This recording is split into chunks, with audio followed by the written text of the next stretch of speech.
دعائیں کروائی نہیں جاتی، دعائیں لی جاتی ہیں۔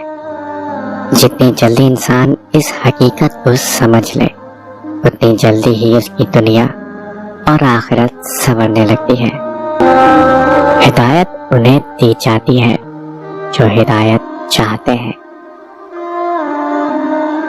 اس غریبی سے پناہ مانگو جو مایوس کر دیتی ہے، اور اس مال سے پناہ مانگو جو مغرور کر دیتا ہے۔ عاجزی خستہ حالی اور پوسیدہ لباسی کا نام نہیں، یہ وہ صفت ہے جو شاہوں سے اکڑ اور نخوت نکال کر فقیروں کا رویہ ادا کرتی ہے۔ عزت جب عزتوں کے مالک نے دی ہو تو کسی کے برا چاہنے سے کیا فرق پڑتا ہے؟ آپ حسین ترین، امیر ترین، ذہین ترین اور زندگی میں ہر حوالے سے بہترین ہو کر بھی بالآخر مر جائیں گے، اس لیے موت کو، قبر کو اور برزخ کو ہمیشہ یاد رکھیں۔ راستہ ایک ہی تھا، حضرت موسیٰ علیہ السلام گزر گئے اور فرعون ڈوب گیا۔ بھروسہ راستے پر نہیں، اللہ پر کرو۔ آپ نماز اور قرآن کے ذکر کی طرف خود نہیں جاتے، آپ کو چن لیا جاتا ہے۔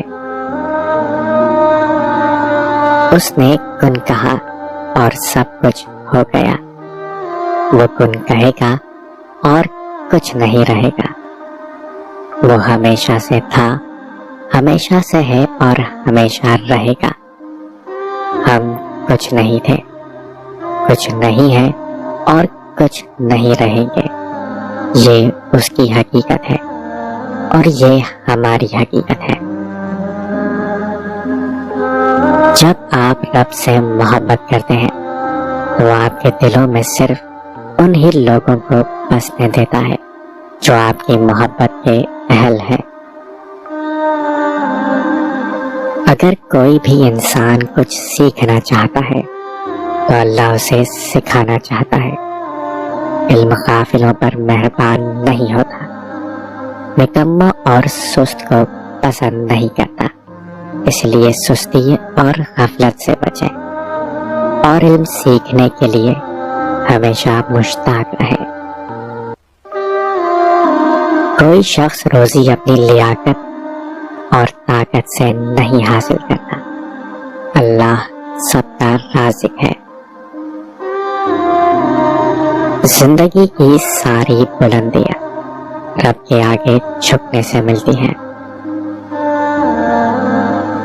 جو ٹوٹے ہوئے کو سمیٹ لے، جو یہ دیکھ کر بھی بیزار نہ ہو، وہی رب ہے۔ احساس جرم توبہ کی پہلی سیڑھی ہے۔ یوں تو وہ دلوں کا حال جانتا ہے، مگر وہ چاہتا ہے کہ اس سے مانگا جائے۔ یہ اس کی شان ہے کیونکہ وہ بادشاہ ہے۔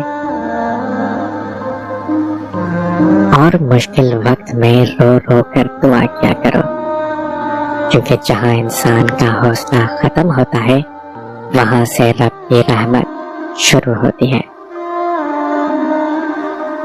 پیارے آقا صلی اللہ علیہ وسلم کی سنتیں: لوگوں سے ملتے وقت مسکرانا، اندھے کو راستہ دکھانا، راستے سے پتھر ہٹانا، جب مریض کی عیادت کو جانا تو اسے اپنے لیے دعا کرنے کو کہنا، کیونکہ مریض کی دعا فرشتوں کی دعا کی طرح ہوتی ہے۔